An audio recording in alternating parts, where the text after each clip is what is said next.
রেখে দিন না প্লিজ। আচ্ছা আচ্ছা শান্ত হও। আচ্ছা আপনি বলুন তো আপনার কোথায় ব্যথা করছে? জি ডক্টর, আমার বুক থেকে পেট অবধি প্রচন্ড ব্যথা করছে, আমি আর থাকতে পারছি না ডক্টর। আচ্ছা ঘাবড়াবেন না, আমি খুব ভালো ডাক্তার। আপনি উপরে শুয়ে পড়ুন, আমি আপনার চেক আপ করবো। কোথায় ব্যথা করছে, এখানে না এখানে?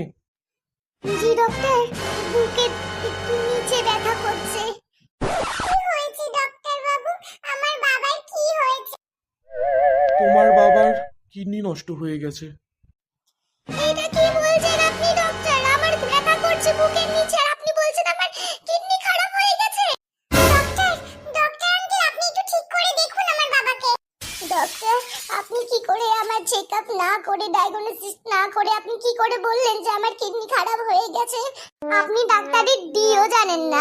আমি যাব কোনো ভালো ডাক্তারের কাছে, আপনাকে আমার চিকিৎসা